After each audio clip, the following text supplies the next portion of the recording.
What's going on, YouTube? Ferocity? I hope you guys are doing well. A couple days ago, it became official that Bobby Kotick stepped down as Activision CEO. And I think if you gauge the overall reception from the communities that Activision Blizzard has, it was an overwhelmingly positive reception. People were excited for the prospect of having a Bobby Kotick-less Activision Blizzard. Now, with it under Microsoft control, it's going to be very interesting to see what the future of this company holds. Are they actually going to allow their developers to create something with a little bit more life, a little bit more soul? And of course, why wouldn't we be happy? Look at what's happened to some of the most popular brands under the Activision Blizzard banner. Overwatch, completely lifeless, soulless, basically remade Overwatch 2 just to make money. Call of Duty, one of the biggest brands in the entire industry, a soulless DLC game now. That's how it feels. It doesn't feel like it's its own experience year in and year out. There's no innovations being made. The game is just there to sell you microtransactions. And it's quite disappointing. Now, I can't personally speak to how World of Warcraft is doing, but I'm sure that there's warts there as well. Maybe it's perfect, maybe it's hunky-dory. I'm sure you guys will let me know down below in that comment section. But the truth is, if you are a console player, if you're somebody that's playing first-person shooters or games like Overwatch 2, you have seen the influence of Activision and Blizzard degrade your experience. And it's not just the community, it's not just the players that feel as if Bobby Kotick's leadership led Activision Blizzard down the wrong path. Developers from both the Call of Duty side and the Overwatch side are now breaking their silence and are talking about how Bobby Kotick's leadership led Call of Duty, led Overwatch to make bad decisions, to make the games worse overall.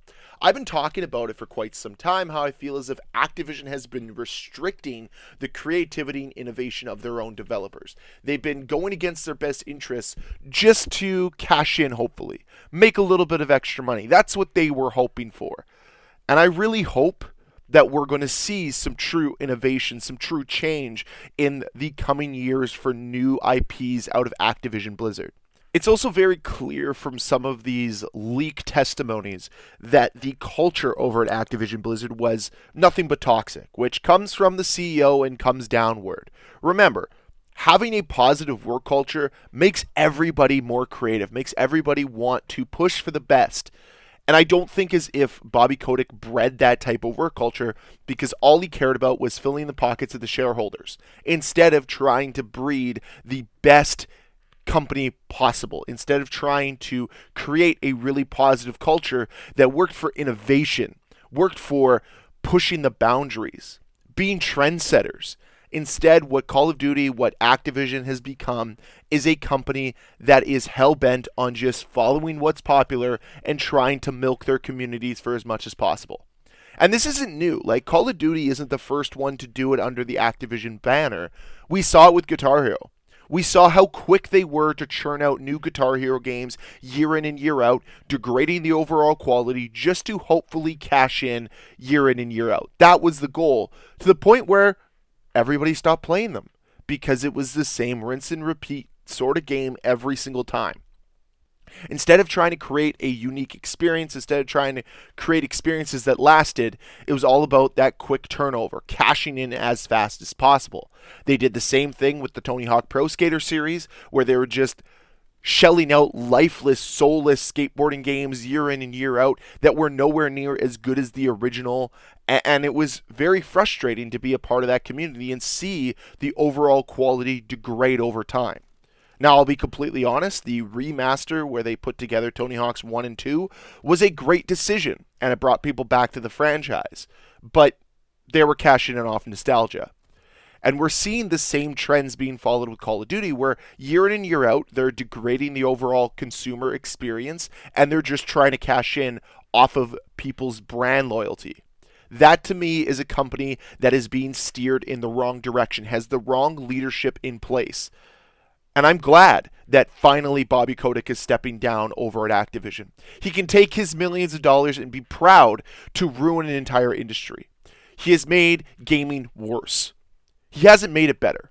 Sure, some of the best games came out during his time over at Activision Blizzard, but if I'm going to be completely honest, where the industry is now versus where it was even 10, 15 years ago is a worse spot, and Bobby Kotick has a definite hand in all of that. So I'm hoping that people learn from the mistakes of Bobby Kotick instead of from his successes, and learn the way that you treat this industry, the way that you treat your most sacred IPs is to not just regurgitate them year after year, degrading the overall experience to try to cash in. Instead, what you do is you focus on player experience. Look at what Rockstar is doing. There is a reason why there was a decade-long wait for the next Grand Theft Auto game and why it's going to be the highest-selling game of 2025. It's because Rockstar delivers unique experiences every single time they bring out a new game. It's not like Call of Duty where they just rinse and repeat, where they hope that things are going to be better than they were last time. In reality, everything's the same, if not worse. Grand Theft Auto pushes the boundaries of what we thought is possible. Grand Theft Auto and what happens over at Rockstar Games is much more innovative than anything happening at Activision Blizzard right now.